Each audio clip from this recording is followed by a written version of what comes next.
Mga pagbasa ng mga salita ng makapangyarihang Diyos.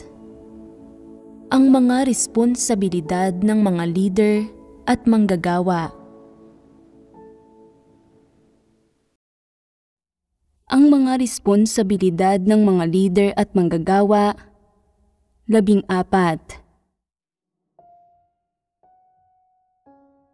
Sa buhay iglesia, may isa pang uri ng pagpapamalas ng pakikipag-agawan para sa katayuan na may kinalaman sa paggambala at panggugulo sa buhay iglesia at sa gawain ng iglesia. Halimbawa, minsan, kapag magkakasamang nagbabahaginan ang mga kapatid tungkol sa isang problema, may kaunting liwanag ang pakikipagbahaginan ng bawat isa. Habang mas nagbabahaginan sila, mas nagiging malinaw at maliwanag ang mga katotohanang prinsipyo at madaling nauunawaan ang landas sa pagsasagawa. Gayunpaman, maaaring may isang tao na biglang magpapakilala ng isang matalinong ideya ng suhestyon niya na sumisira sa daloy ng pagbabahaginan at naglilihis sa paksa sa ibang direksyon, iniiwang hindi tapos ang pagbabahaginan sa pangunahing paksa.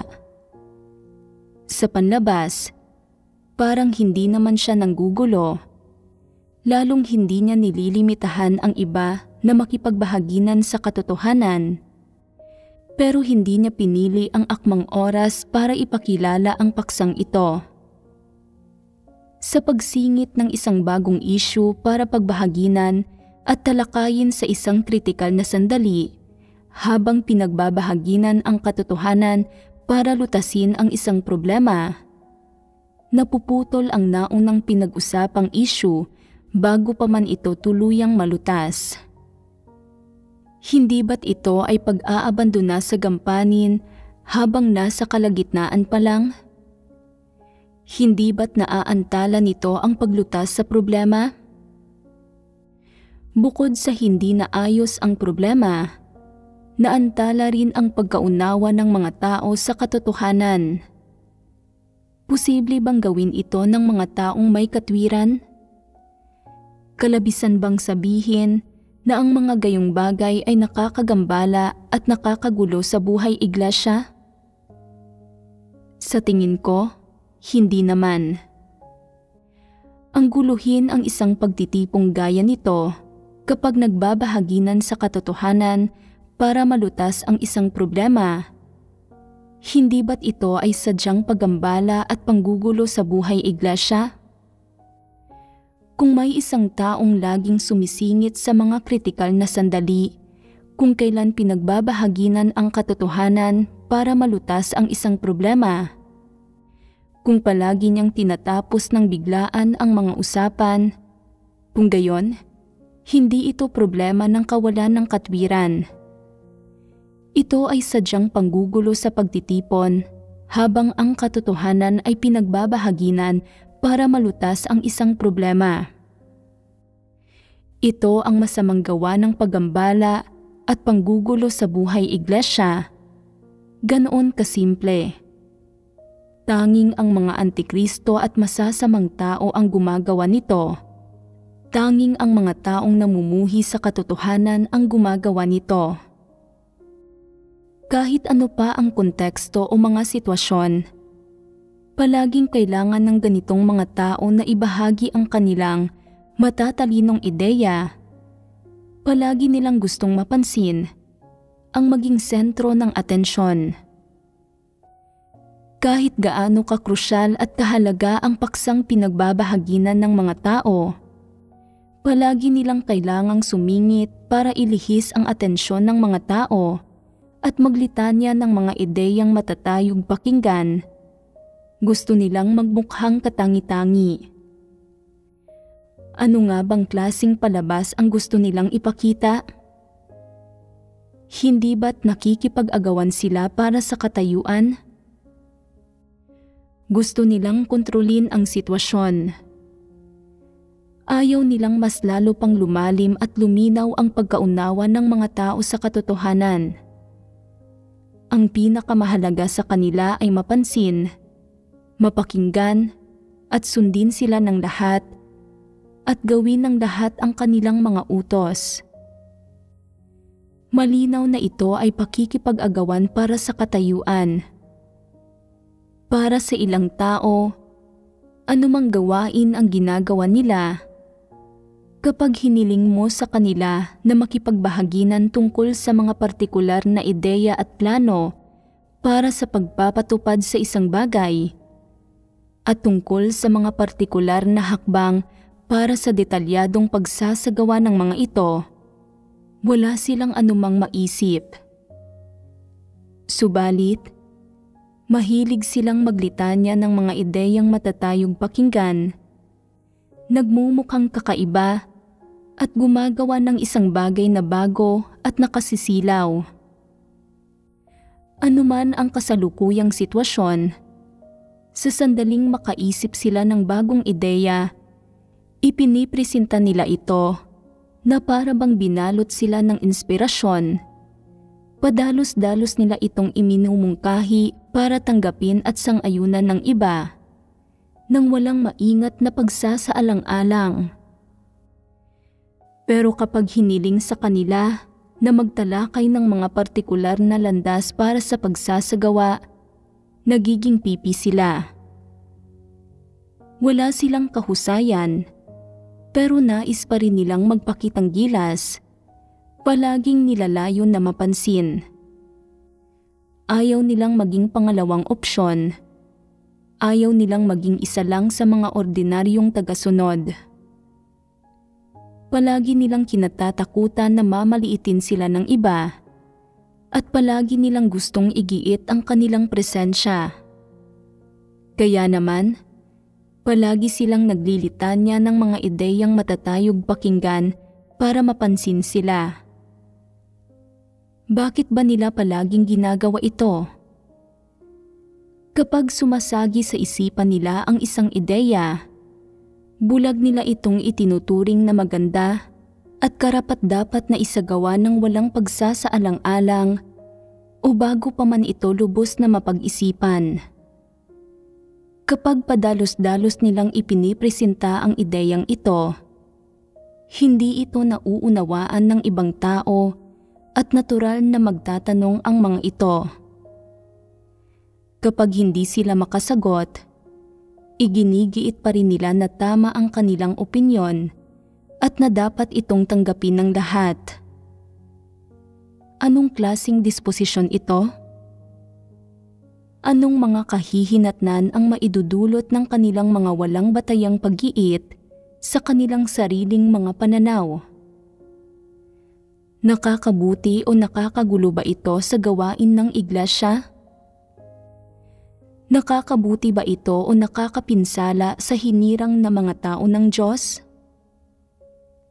Kaya nila itong sabihin ng walang anumang pagpapahalaga sa responsibilidad. Ano ba ang balak nila? Ito ay para igiit lang ang kanilang presensya. Natatakot sila na baka hindi malaman ng iba na mayroon silang gayong matatalinong ideya, na mayroon silang kakayahan, katalinuhan at mga abilidad.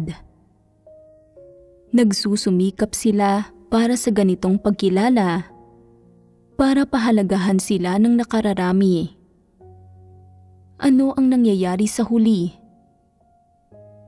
Padalos-dalos silang nagbibigay ng mga suhestyon at iniisip ng iba sa simula na mayroon talaga silang ilang abilidad, isang tunay na bagay. Pero habang lumilipas ang panahon, nagiging malinaw na sila ay mga taong mapurol ang isip, walang tunay na kaalaman o kasanayan, pero palaging gusto na sila ang may huling salita. Ito ay pakikipag-agawan para sa katayuan. Kahit walang tunay na abilidad, gusto pa rin nilang sila ang nasusunod. Palagi silang naglilitanya ng mga ideyang matatayog pakinggan nang hindi nagpipresenta ng anumang konkretong plano. Walang partikular na landas ng pagsasagawa. Ano kaya ang mga magiging kahihinatnan kung talagang pagkakatiwalaan ng mga gampanin ang mga gayong tao? Tiyak na hahantong ito sa mga pagkaantala. Bakit ba palagi nilang hinahangad na makipag-agawan para sa katayuan, na humawak ng kapangyarihan, samantalang wala naman silang kayang isakatuparan na anuman? Sila ay mga taong mapurol ang isip, na kulang sa talas ng pag-iisip. Sa mas magagandang termino, sila ay ganap na walang katwiran. Sa mga walang pananampalataya, napakaraming mga gayong tao, puro salita at wala namang gawa. Karamihan sa mga tao ay nakakakilatis ng kaunti sa ganitong uri ng tao. Kung may isang tao na palaging naglilitanya ng mga ideyang matatayog pakinggan at gustong magmukhang makabago, dapat din na maging maingat ang isang tao na hindi magpadala rito. Kung tunay na may matatalinong ideya ang isang tao na kaya ring magpresenta ng isang konkretong plano, katanggap-tanggap lang ito kung ito ay maaaring gawin. Kung naglilitanya lang siya ng mga ideyang matatayog pakinggan nang hindi nagpipresenta ng mga konkretong plano, kung gayon, dapat na mag-ingat sa kanya ang ibang tao. Ang pagbabahaginan ay dapat isagawa para tukuyin kung mayroon bang praktikal na landas para sa kanyang mga ideya o wala. Kung pakiramdam ng nakararami na posibleng maisagawa ang kanyang ideya at mayroon itong landas ng pagsasagawa, kung gayon, dapat itong subukan sa loob ng ilang panahon para makita kung ano ang mga resulta bago gumawa ng desisyon.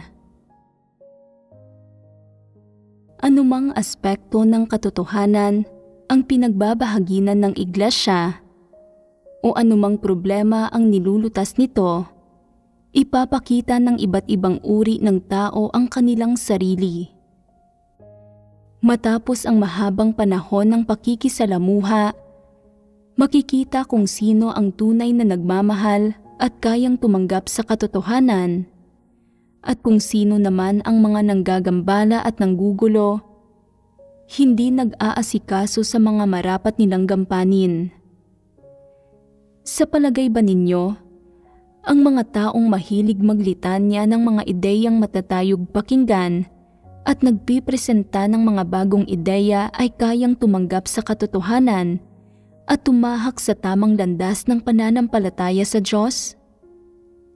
Sa tingin ko, hindi madali para sa kanila na gawin ito. Ano ang papel na ginagampanan ng mga taong ito sa buhay iglesia? Ano ang mga kahihinatnan ng madalas nilang paglilitanya ng mga ideyang matatayog pakinggan at hindi pag-aasikaso sa mga marapat na gampanin? Ginagambala at ginugulo nito ang buhay iglesia, gaya ng nakikita ng karamihan sa mga tao, at kung magpapatuloy ito, maaantala nito ang hinirang na mga tao ng Diyos sa paghahangad sa katotohanan at pagpasok sa realidad. Bagamat ang mga taong mahilig maglitanya ng mga ideyang matatayog pakinggan ay hindi naman talaga masasamang tao, ang mga kahihinatnan ng kanilang mga kilos ay sobrang nakapipinsala sa buhay pagpasok ng hinirang na mga tao ng Diyos, at kasabay nito, ang kanilang mga kilos ay nakakaantala at nakakaapekto rin sa gawain ng iglesia. Kaya, paano dapat lutasin ang problemang ito? Paano dapat pangasiwaan ng nararapat ang mga taong mahilig maglitanya ng mga ideyang matatayog pakinggan at magpresenta ng mga bagong ideya. Ang unang pamamaraan ay ito. Kung mahilig silang maglitanya ng mga ideyang matatayog pakinggan at palagi silang may mga opinyon, hayaan muna silang magsalita at pagkatapos gumamit ng pagkilatis. Kahit sino man, malaya ang lahat na magsalita at magpahayag ng mga opinyon. Walang sino man ang dapat maglimitan nito. Ang sino mang tunay na may mga ideya at matatalinong kabatiran ay dapat pahintulutang magsalita at linawin ang mga ito para hayaang makita ng lahat at pagkatapos makipagbahaginan at makipagtalakayan para makita kung ito ba ay tama, kung naaayon ba ito sa mga katotohanang prinsipyo, at kung mayroon bang anumang bahagi na pwedeng gamitin. Kung karapat-dapat itong matutunan at may kaunting pakinabang na makukuha rito, mabuti iyon. Pero kung pagkatapos ng pagbabahaginan at talakayan, natutukoy na walang halaga at hindi dapat gawin ang sinasabi nila, dapat itong isantabi. Sa pamamagitan ng pagsasagawa ng ganito, lahat ay lalago sa pagkilatis. Sa tuwing may mangyayari, malalaman nilang lahat kung paano pagnilayan ang usaping ito at mas mauunawaan nilang mabuti ang iba't ibang uri ng tao. Ang gayong pagsasagawa ay kapaki-pakinabang para sa hinirang ng mga tao ng Diyos at hindi magdudulot ng kaguluhan sa gawain ng iglesia. Tama ang ganitong uri ng pagsasagawa. Ang ikalawang pamamaraan ay ito. Kapag walang halaga ang sinasabi at walang mapapalang pakinabang mula rito, kahit na pinagbabahaginan at tinatalakay ito, dapat direktang tanggihan ang mga gayong suhestyon at hindi na kailangan pa ng anumang pagbabahaginan o talakayan. Kung paulit-ulit na binabanggit ng isang tao ang mga gayong walang kwentang issue at matatalinong ideya, kaya ang hinirang na mga tao ng Diyos ay nayayamot na at ayaw nang makinig sa Kanya, hindi ba't dapat limitahan ang gayong tao? Pinakamainam na payuhan siya na magpakita ng higit na katwiran, na umiwas sa pagsasabi ng mga bagay na hindi dapat sabihin para hindi makaapekto sa iba. Kung walang katwiran ang taong ito at pinipilit niyang magpatuloy sa ganitong paraan, nagsasanhi ng kaguluhan sa buhay iglesia at lubhang iniinis ang lahat hanggang sa nagagalit na ang mga ito. Kung gayon, isa siyang masamang tao na nanggugulo sa buhay iglesia. Dapat siyang pangasiwaan ayon sa mga prinsipyo ng sambahayan ng Diyos para sa pag-aalis mula sa iglesia. Paalisin siya sa iglesia. Angkop ito. Sabihin ninyo sa akin, anong uri ng mga tao ang karamihan sa mahilig maglitanya ng mga ideyang matatayog pakinggan? Sila ba ang mga tipong naghahangad sa katotohanan? Taus-puso ba silang gumugugol ng kanilang sarili para sa Diyos? Tiyak na hindi. Kung ganoon, anong balak at intensyon ang mayroon sila sa pagsasanhi ng mga gayong panggugulo sa buhay iglesia? Nangangailangan ito ng pagkilatis. Kung mayroon ng sapat na pagkaunawa ang lahat sa mga gayong tao, alam na walang talino, kakayahan at katwiran ang mga taong ito, na sila ay sadyang mga taong mapurol ang isip, ang pinakaangkop na paraan para pangasiwaan sila kapag nagpapahayag sila ng kanilang matatalinong ideya ay ang pigilan at limitahan sila. Patahimikin sila. Kung magpupumilit silang magsalita, magdulot ng mga kaguluhan sa buhay iglesia, kung gayon, dapat silang paalisin sa iglesia para maiwasan ang karagdagang problema. Sinasabi ng ilan, hindi ba't sinisira nito ang mga pagkakataon nila na maligtas? Maling sabihin ito. Ililigtas ba ng Diyos ang mga gayong tao? Kaya bang tanggapin ng mga taong may mga gayong disposisyon ang katotohanan? Kaya ba nilang magkamit ng kaligtasan nang hindi tinatanggap ang katotohanan kahit kaunti? Hindi ba't napakahangal at napakamangmang na hindi man lang malinaw na maunawaan ang mga gayong usapin? Ano't anuman, ang mga madalas magsanhi ng mga kaguluhan sa buhay iglesia ay masasamang tao at hindi sila inililigtas ng Diyos.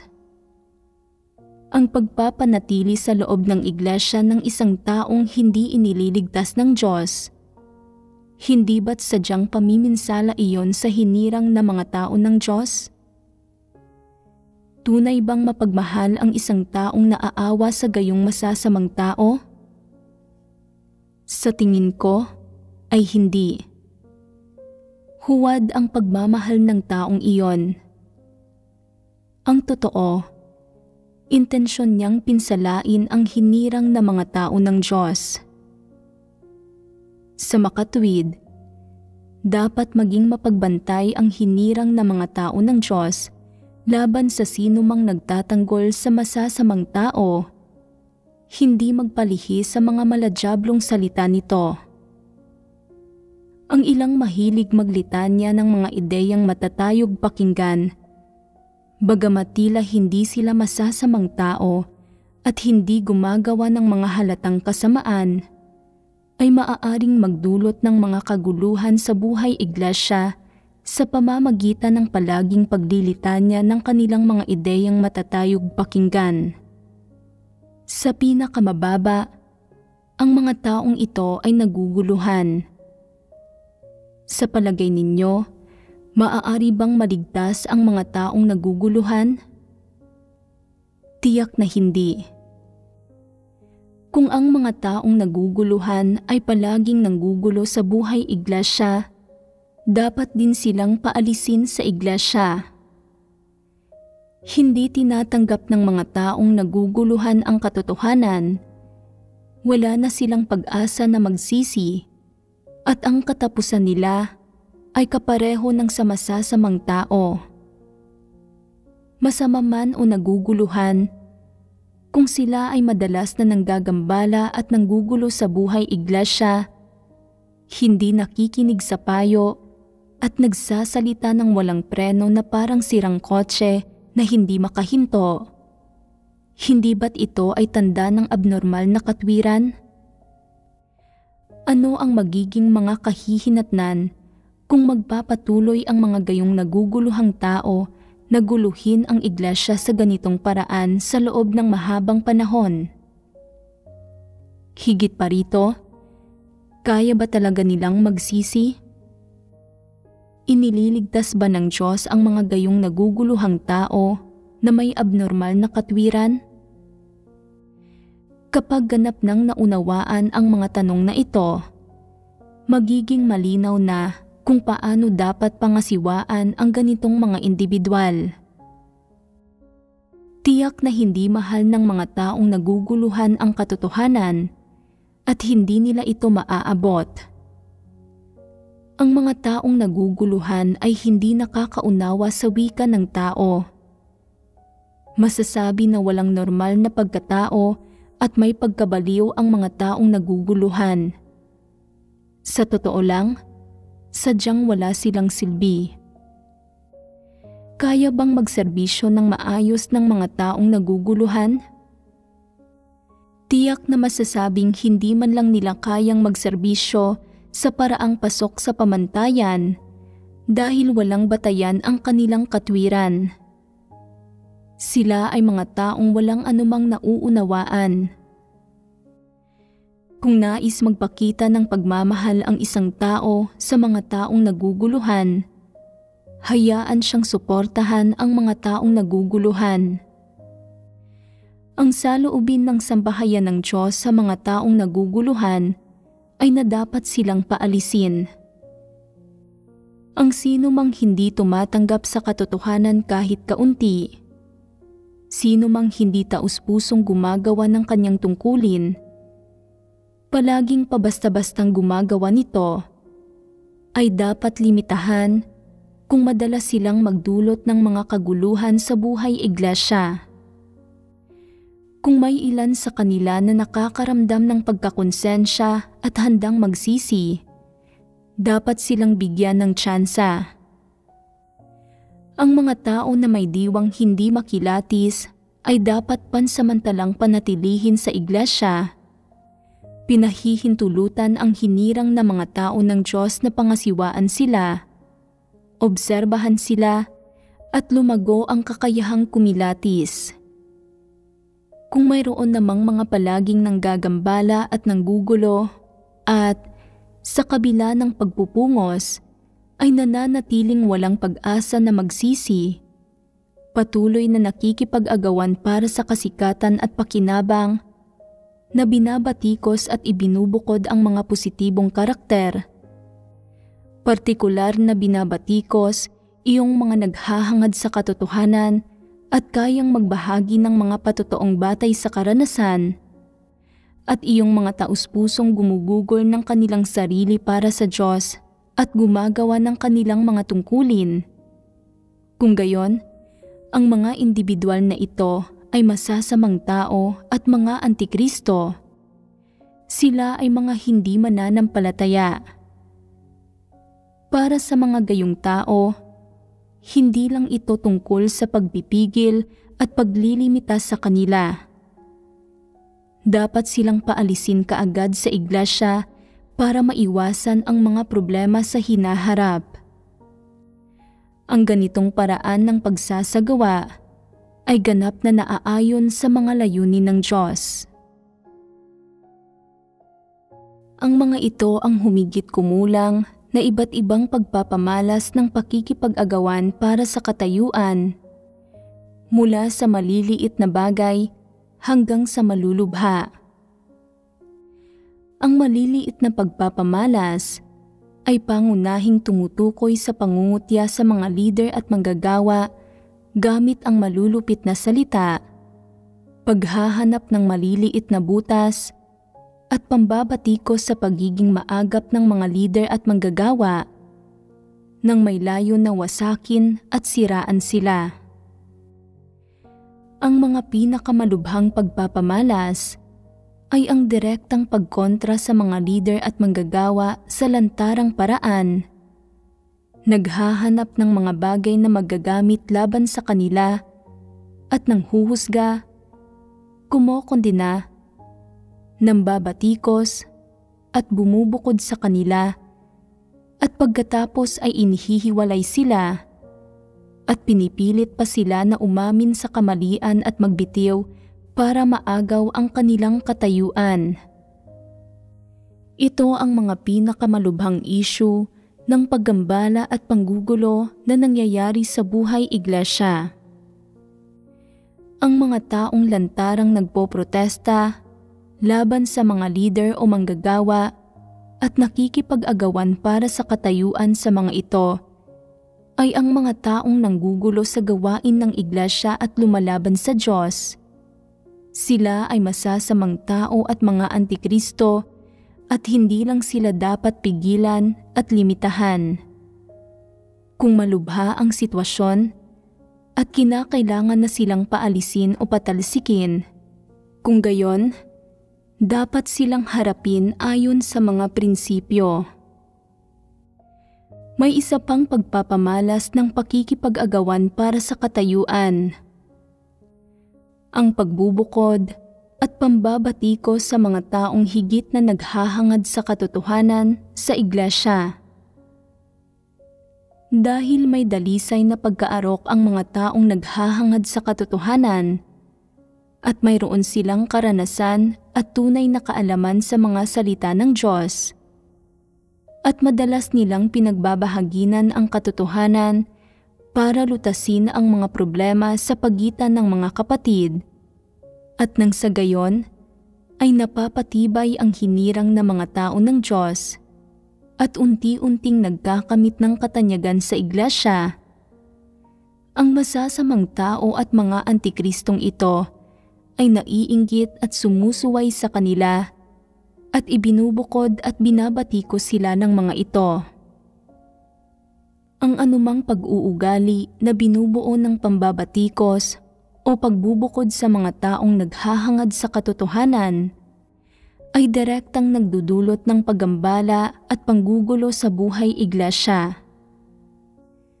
Maaaring hindi direktang pinupunteriya ng ilang tao ang mga leader ng iglesia, pero mayroon silang partikular na pagkasuklam at paghamak sa mga tao sa iglesia na nakakaunawa sa katotohanan at mayroong mga praktikal na karanasan. Ibinubukod at inaapi rin nila ang mga gayong tao. Madalas na kinukutya at nililibak ang mga ito. Naglalatag pa nga sila ng mga patibong para sa mga ito at nagpapakanalaban sa mga ito at iba pa. Bagamat ang ganitong mga problema ay hindi masyadong malubha kumpara sa pakikipag-agawan para sa katayuan sa mga leader ng iglesia pagdating sa kalikasan at mga sitwasyon ng mga ito. Ang mga ito ay nagdudulot din ng mga pagkagambala at kaguluhan sa buhay iglesia at dapat pigilan at limitahan.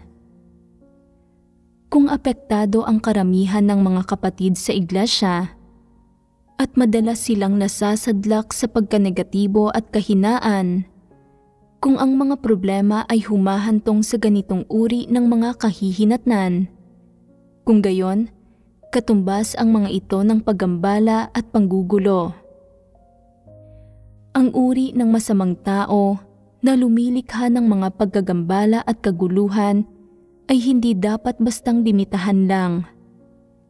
Dapat siyang ipadala sa grupong B para ihiwalay at makapagnilay, o kung hindi ay paalisin siya. Ang mga taong gumagawa ng mga pagkilos na likas na nagsasanhi ng mga paggambala at panggugulo ay mga taong palagi ang gumagawa ng kasamaan.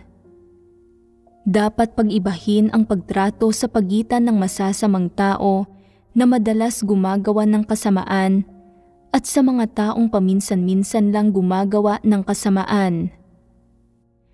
Ang mga taong gumagawa ng sari-saring kasamaan ay mga antikristo. Ang mga paminsan-minsang gumagawa ng kasamaan ay may mababang pagkatao. Kung may dalawang taong nagtatalo o hindi nagkakasundo dahil sa kanilang mga hindi magkatugmang personalidad o dahil sa magkaiba ang kanilang mga pananaw kapag gumagawa ng mga bagay-bagay o dahil may magkaiba silang paraan ng pagsasalita pero hindi naman naaapektuhan ang buhay iglesia, kung gayon, wala itong kalikasan ng pagsasanhi ng mga pagkagambala at kaguluhan. Iba ito sa masasamang taong nanggagambala at nanggugulo sa buhay iglesia. Ang lahat ng bagay na may kalikasan ng pagsasanhi ng mga pagkagambala at kaguluhan sa buhay iglesia na pinag-uusapan natin dito ay mga pagpapamalas ng paggawa ng kasamaan ng masasamang tao. Kapag gumagawa ng kasamaan ang masasamang tao, ito ay palagian. Ang pinakakinamumuhian ng masasamang tao ay ang mga naghahangad sa katotohanan. Kapag nakikita nila na may isang taong naghahangad sa katotohanan na kayang magbahagi ng sarili niyang patotoong batay sa karanasan, at dahil dito ay hinahangaan ito ng iba, naiinggit at napupuot sila at nag-aalab ang mga mata nila sa sobrang galit. Ang sino mang nagninilay-nilay at nakakakilala sa sarili, ang sino mang nagbabahagi ng kanyang mga praktikal na karanasan, at sino mang nagpapatotoo sa Diyos ay nahaharap sa pangungutya, paninira, pang-aapi, pagbubukod, panghuhusga, at maging sa pang-uusig ng masasamang taong ito. Palagian silang kumikilos ng ganito. Hindi nila pinahihintulutan ang sinuman na maging mas mahusay sa kanila. Hindi nila makayanang makakita ng mga taong mas mahusay sa kanila. Kapag may nakikita silang isang tao na mas mahusay sa kanila, sila ay naiinggit, nagagalit, nagngangalit, at naiisip nilang pinsalain at pahirapan ang taong ito. Ang mga gayong tao ay nakapagdulot na ng matinding pagkagambala at kaguluhan sa buhay iglesia at sa kaayusan ng iglesia. At ang mga leader at manggagawa ay dapat makipagtulungan sa mga kapatid sa paglalantad, pagpipigil, at paglilimita sa mga gayong individual. Kung hindi posibleng limitahan sila at hindi sila nagsisisi o nagbabago ng landas pagkatapos makipagbahaginan sa kanila tungkol sa katotohanan, kung gayon, sila ay masasamang tao at ang masasamang tao ay dapat sukatin at tratuhin ayon sa mga prinsipyo ng sambahayan ng Diyos sa pag-aalis mula sa iglesia. Kung sa pamamagitan ng pagbabahaginan, nagkaroon ng kasunduan ang mga leader at manggagawa at natutukoy nila na katumbas ito ng isang masamang taong nanggugulo sa iglesia, kung gayon, dapat pangasiwaan ang usapin ayon sa mga katotohanang prinsipyo. Dapat paalisin ang naturang tao sa iglesia. Hindi na dapat konsintihin pa ang gayong masasamang tao na nanggugulo sa buhay iglesia. Kung malinaw sa mga leader at manggagawa, nakatumbas ito ng isang masamang tao na nagsasanhi ng kaguluhan, subalit nagmamaang-maangan pa rin sila at kinukonsinti nila ang masamang taong gumagawa ng kasamaan at nagsasanhi ng kaguluhan. Kung gayon, sila ay nabibigo sa kanilang mga responsibilidad sa mga kapatid at nagiging hindi tapat sa Diyos at sa atas ng Diyos. Ang ilang tao ay tila maayos naman kung titingnan ang kanilang hitsura, pero ang totoo, ang IQ nila ay katulad ng sa isang tao na mapurol ang isip. Nagsasalita at kumikilos sila ng walang pag-unawa sa kung ano ang nararapat. Wala silang pagkamakatwiran ng normal na pagkatao. Ang mga gayong tao ay mahilig ding makipag-agawan para sa katayuan at reputasyon. Nakikipaglaban para sila ang may huling salita at nakikipagkompetensya para makuha ang pagpapahalaga ng iba. Sa buhay iglesia, madalas silang nagmumungkahi ng tila mga balido pero ang totoo ay mga nakalilin lang na pananaw at argumento para makakuha ng atensyon at pagpapahalaga mula sa karamihan ng tao.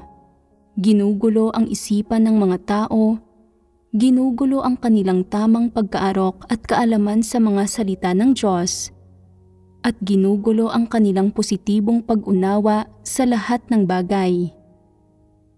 Kapag nagbabahagi ang iba tungkol sa mga salita ng Diyos at sa kanilang mga dalisay na pag-unawa, madalas sumusulpot ang mga taong ito na parang mga payaso para igiit ang kanilang presensya at agawin ang atensyon ng lahat. Palaging gustong ipakita sa mga kapatid na mayroon silang alam na diskarte at na matalino sila at mataas ang kaalaman at edukado at iba pa. Bagamat wala pa silang malilinaw na layon pagdating sa kung sinong leader ang pupunteryahin o aling posisyon ng leader ang aagawin, napakalaki ng kanilang mga pagnanais at ambisyon na nakapagdulot na ng mga kaguluhan sa buhay iglesia ang kanilang mga salita at kilos. Kaya dapat din silang limitahan ayon sa bigat ng sitwasyon at sa kalikasan nito. Pinakamainam na makipagbahaginan muna sa kanila tungkol sa katotohanan para magabayan sila ng tama at mabigyan ng direksyon sa kanilang asal. Binibigyang daan sila na magbago at maunawaan kung paano mamuhay ng buhay iglesia ng normal, kung paano makisalamuha sa iba, paano manatili sa kanilang nararapat na posisyon at paano maging makatwiran. Kung ito ay dahil sa kanilang murang edad, kawalan ng kabatiran, at pagiging mayabang dahil bata pa, at kung nagsisi na sila pagkatapos ng paulit-ulit na pagbabahaginan, na pagtatanto na ang mga dati nilang ikinilos ay mali, kahiya-hiya at kinasusuklaman ng lahat, at nagdulot ng gulo sa lahat, at naipahayag nila ang kanilang paghingi ng tawad at pagsisisi para dito, hindi na ito kailangang ipamukha pa sa kanila. Maaaring tulungan na lang sila ng may pagmamahal. Gayunpaman, kung ang kanilang mga maling kilos na nanggulo sa lahat ay hindi dahil sa pagiging mayabang dahil bata pa o sa kawalan ng pagkaunawa sa katotohanan, kundi sa halip ay bunsod ng mga lihim na motibo at nagpapatuloy sila sa kanilang pag-uugali sa kabila ng paulit-ulit na pagsuway. At kung higit pa rito, napungusan sila at nakipagbahaginan sa kanila ang mga kapatid tungkol sa kalubhaan ng isyong ito, inalok na sila ng pagbabahaginan at tulong mula sa kapwa mga negatibo at positibong aspekto.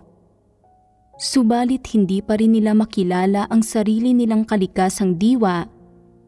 Hindi makita ang kaguluhang idinudulot ng mga kilos na ito sa iba at ang malulubhang kahihinatnan ng mga ito.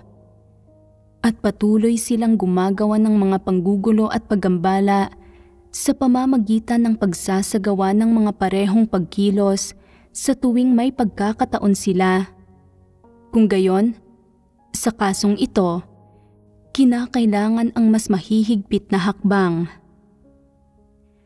Kung binigyan sila ng sapat na mga pagkakataon para magsisi, pero hindi nila pinagninilayan o sinusubukang kilalanin ang kanilang sarili kahit kaunti, at gaano man nakipagbahaginan sa kanila tungkol sa katotohanan, hindi pa rin sila nakakaunawa at hindi rin nila alam kung paano kumilos ng makatwiran at nang naaayon sa mga prinsipyo, kundi sa halip, mapagmatigas silang kumakapit sa kanilang sariling paraan ng paggawa sa mga bagay-bagay. Kung gayon, may problema nga sa mga taong ito. Sa pinakamababa, mula sa makatwirang pananaw, wala sila ng katwiran ng isang normal na tao. Ito ay kung titingnan ito sa panlabas. Kung titingnan ito sa usapin ng diwa, paano man makipagbahaginan sa kanila, hindi pa rin nila makikilala ang kalubhaan ng issue, ni mahanap ang kanilang nararapat na posisyon, ni matanggap ang pagbabahaginan at tulong, o subukang magsagawa ayon sa landas na pinagbabahaginan ng mga kapatid. Kung hindi nila makamit maging ang mga bagay na ito, kung gayon, hindi lang kawalan ng katwiran ang problema nila, kundi isang problema rin sa kanilang pagkatao. Bagamat mukhang hindi nila sinasadyang magsanhi ng mga pagkagambala at kaguluhan, ang mga gawang ito ay tiyak na hindi masasabing walang intensyon. Bagkus, ang mga ito ay ginawa ng may balak at mga motibo. Kung isasantabi kung ano ang maaaring mga motibo o layunin ng mga individual na ito, kung ang sinasabi at ginagawa nila ay lubhang nakakagambala at nakakagulo sa buhay pagpasok ng mga kapatid at sa buhay iglesia, na nagiging dahilan para walang anumang makamit ang maraming tao mula sa pamumuhay ng buhay iglesia, hanggang sa puntong ayaw nang makipagtipon ng iba dahil lang sa naroroon sila, o sa tuwing nagsasalita sila, nawawalan ng gana ang mga tao at gustong umalis. Kung gayon, nagiging malubha ang kalikasan ng problemang ito. Paano dapat pangasiwaan ang mga gayong tao? Kung patuloy pa rin nilang ginagawa ang mga bagay na ito, kahit na maraming beses na silang binigyan ng pakikipagbahaginan at tulong, at binigyan ng mga pagkakataon na makapagsisi, kung gayon, ang kanilang kalikasang diwa ang may problema. Hindi sila mga taong taus-pusong nananampalataya sa Diyos at kayang tumanggap sa katotohanan. Sa halip, mayroon silang ibang agenda. Kung titingnan ang kanilang kalikasang diwa, ang mga paggambala at panggugulo na idinudulot nila sa buhay iglesia ay talagang hindi sinasadya. Bagkus, mayroong layon at mga motibo ang mga taong ito. Kung bibigyan ng karagdagang mga oportunidad ang mga gayong tao, patas ba iyon para sa hinirang na mga tao ng Diyos na normal na namumuhay ng buhay iglesia? Hindi. Ganito na kalawak na naibunyag ang problema sa mga gayong individual. Kung bibigyan pa rin sila ng mga pagkakataon na magsisi, na ang resulta ay mauuwi lang sa paggawa nila ng masigit pang kasamaan, na nagtutulak sa mas maraming tao sa pagkanegatibo, kahinaan at kawalan ng magagawa. Kung gayon, sino ang magbabayad sa kawalang ito? Sa makatwid, kung ang mga individual na ito ay binigyan na ng pakikipagbahaginan at mapagmahal na tulong, o kung may hakbang na ginawa para pigilan at limitahan sila, pero hindi pa rin nila binabago ang kanilang mga dating gawi at nagpapatuloy sila sa kanilang dating pag-uugali, kung gayon, dapat silang pangasiwaan ayon sa mga prinsipyo. Sa magagaang kaso, dapat silang ibukod. Sa mabibigat na kaso, dapat silang paalisin sa iglesia. Ano ang tingin ninyo sa prinsipyong ito? Ito ba ay tungkol sa walang awang pambabatiko sa isang tao nang hindi siya binibigyan ng pagkakataon na magsisi? O ito ba ay di makatarungang paggawa ng desisyon nang hindi gumagamit ng anumang pagkilatis at malinaw na pagkaunawa kung ano talaga ang kalikasang diwa nila? Hindi. Kung sa kabila ng pakikipagbahaginan at tulong sa kanila at pagbibigay ng mga pagkakataon na makapagsisi, hindi pa rin nagbago kahit kaunti ang mga gawi at disposisyon ng mga taong ito, at hindi rin sila nagsisisi, nananatili pa rin na tulad ng dati, kung saan ang tanging kaibahan lang ay na ang ginagawa nila dati ng hayagan at kitang-kita ay ginagawa na nila ngayon ng palihim at patago, pero nananatiling pareho ang panggugulo at paggambala. Kung gayon, hindi na sila maaaring panatilihin ng iglesia. Ang mga gayong tao ay hindi mga kasapi ng sambahayan ng Diyos. Hindi sila mga tupa ng Diyos. Ang presensya nila sa sambahayan ng Diyos ay para lang magdulot ng mga panggugulo at paggambala, at sila ay mga alipin ni Satanas, hindi mga kapatid. Kung palagi mo silang tatratuhin bilang mga kapatid, patuloy na susuportahan at tutulungan sila at nakikipagbahaginan sa katotohanan kasama nila, at mauuwi ito sa pag-aaksaya ng napakaraming pagsisikap nang hindi nagkakaroon ng anumang bunga. Hindi ba't kahangalan iyon? Higit pa ito sa kahangalan. Ito ay kabobohan, ganap na kabobohan. Kung titingnan ang kalikasan ng mga problema, ang iba't ibang pagpapamalas at ang mga uri ng mga tao, pangyayari at bagay na sangkot sa pakikipag-agawan para sa katayuan ay karaniwang maaaring ikategorya sa tatlong klasing ito.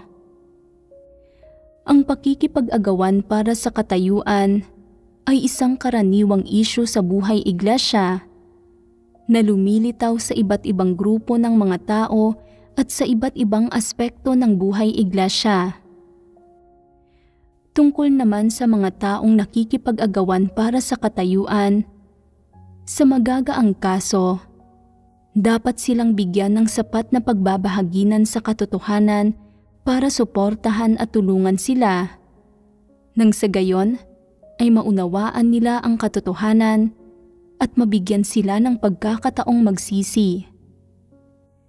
Kung mabigat naman ang kaso, dapat silang mahigpit na subaybayan at sa sandaling matuklasan na nagsasalita at kumikilos sila ng may pakay na magkamit ng isang partikular na motibo o layon, dapat silang pigilan at limitahan kaagad. Kung lalong mas mabigat ang kaso, dapat silang pakitunguhan at pangasiwaan ayon sa mga prinsipyo ng iglesia para sa pagpapaalis at pagpapatalsik sa mga tao. Ito ang responsibilidad na dapat tuparin ng mga lider at manggagawa kapag lumitaw sa buhay iglesia ang mga tao, pangyayari at bagay na ito na sangkot sa pakikipag-agawan para sa katayuan. Siyempre, nangangailangan din ito ng pagkilos ng lahat ng kapatid at ng pakikipagtulungan nila sa mga lider at manggagawa sa gawaing ito. Magkakasamang nililimitahan ang iba't ibang pag-uugali at kilos ng masasamang tao na nagdudulot ng pagkagambala at kaguluhan. Tinitiyak na wala ng paggambala at panggugulo ng masasamang tao sa buhay iglesia. Pinagsusumikapan na masiguro na ang bawat okasyon ng buhay iglesia ay binibigyang liwanag ng banal na espiritu, puno ng kapayapaan at kagalakan at ng presensya ng Diyos, at may pagpapala at patnubay ng Diyos, at masiguro na ang bawat pagtitipon ay isang oras ng pagtatamasa at pakinabang. Ito ang pinakamagandang uri ng buhay iglesia, ang ninanais na makita ng Diyos. Ang pagsasagawa sa gawaing ito ay medyo komplikado para sa mga lider at manggagawa dahil kasangkot dito ang mga ugnayang pantao at may kinalaman din dito ang reputasyon at mga interes ng mga tao at pati na rin ang antas ng pagkaunawa ng mga tao sa katotohanan na medyo ginagawang mahirap ang gawaing ito. Gayunpaman, kapag lumitaw na ang mga problema, huwag mong iwasan ang mga ito at huwag maliitin bilang mga simpleng issue ang malalaking issue at huwag hayaan sa huli na hindi malutas ang mga ito. Hindi rin dapat harapin ang mga ito gamit ang mga pilosopiya para sa mga makamundong pakikitungo sa pamamagitan ng pagbubulag-bulagan sa mga ito. Higit pa rito, huwag maging isang mapagpalugod ng tao.